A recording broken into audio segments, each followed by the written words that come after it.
Hi everyone, in a previous video we went over the tube array tool in 3Dcoat's Sculpt workspace, and as you can see it's contained in the curves section of the tool panel, which is toward the bottom, and it doesn't necessarily replace totally the legacy curves tool, but it's a good alternative. It's an updated alternative, and it utilizes the newer curves that you have here, which can be utilized not only in the Sculpt workspace, but any of the workspaces if you need. But when you have curves created, you can replicate objects along those curves, or you can just use a simple preset shape such as a tube or a cone, an arrow, things like that. Okay, and we talked about that a little bit in the video regarding the tube array tool, but now what I want to show is how you would create an object in 3Dcoat to replicate along the curve, and also where to store it. So as we talked about in that video, you would store your object in the Splines palette. In a way, it's similar to the Sculpt Models palette or the Poly Models palette in the Retopo workspace. These are preset objects, but they are used differently. So for example, like the Primitives tool would utilize the Sculpt Models palette. And once more, when you're replicating along a curve, you would want to use the Splines palette. So let's go ahead and take a look at that. It's a good idea to create your object or place it at the origin of the grid. I'll click on the axis handle so we can see how we are aligned. I want to repeat it along the Z-axis here. And also keep in mind that for the sake of performance, you want to try and reduce or decimate your object as much as you feasibly can. A poly count range between 10,000 and 70,000 would be ideal. I also want to mention that you can create a subfolder here.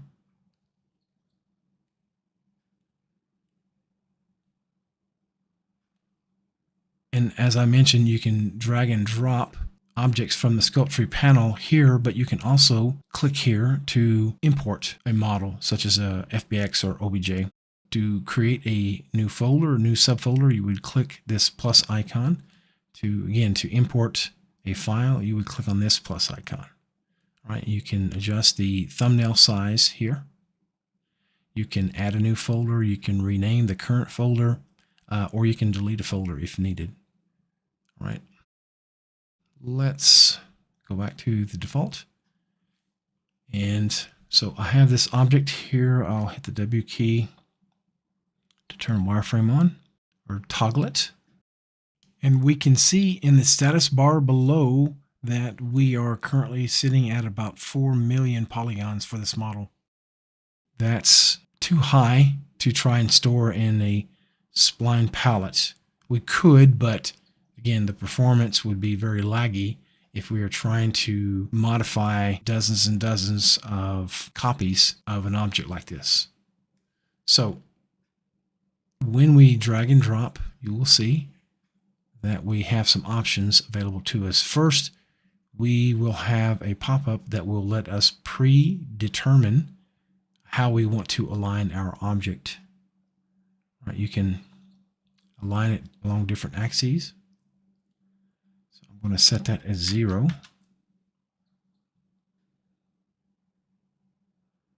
Right. In this one, let's try 2. I think after doing a little bit of experimenting or testing, to make sure we have no gaps or overlaps, I think that was correct. Yep. So if you're satisfied with the result, you can go ahead and click OK. The next step will be a dialog for decimation. You can choose to not decimate by clicking here.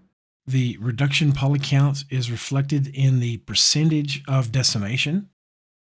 You can also see the current poly count listed above it. So as you drag the slider here for the reduction percentage, dragging it to the right, you obviously will reduce the poly count.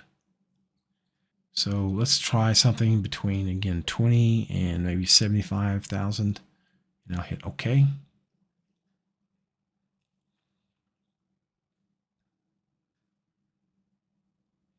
And we should see our object here now listed.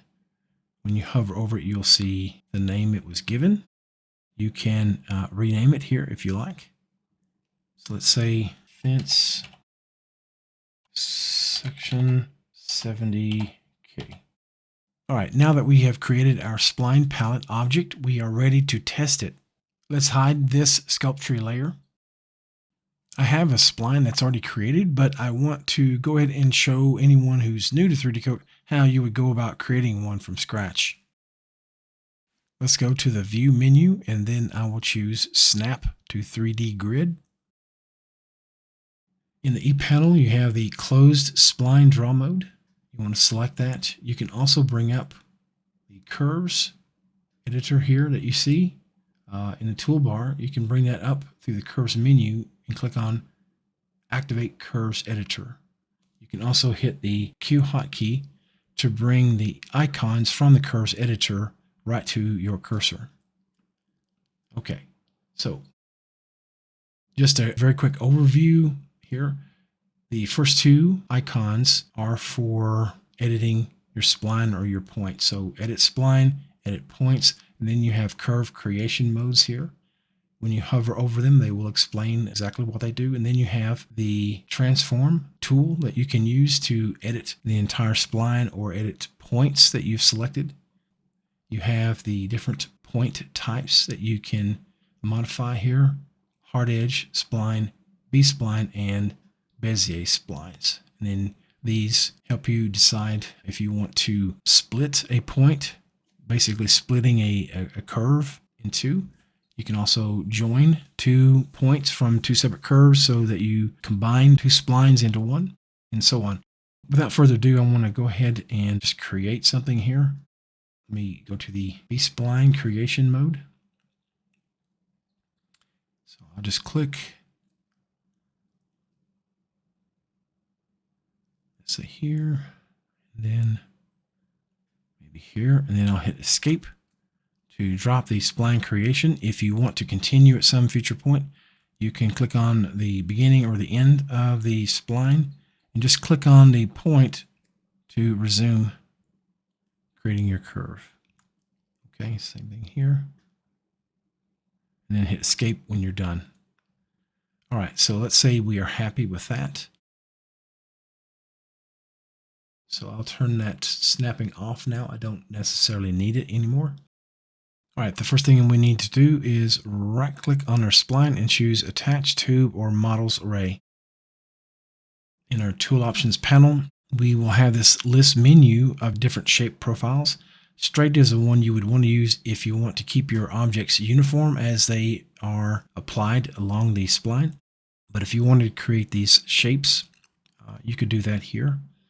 Like, for example, if you wanted to create a tube with a hemispherical bend on the end, you notice you don't see anything right now.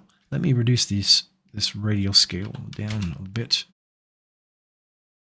Now, what I want to do is adjust the profile scale here. If you don't see enough resolution, if it's too low, you can adjust the polygon's density here. The intent here in this video is just to show how you would create the objects that are replicated here. So I won't go into all of these in detail. All right. What I want to do now, though, is I want to select the fence section that we created here. You won't see it update immediately when you click on that, at least not as of this recording. If something changes, I will add it to the comments or the description.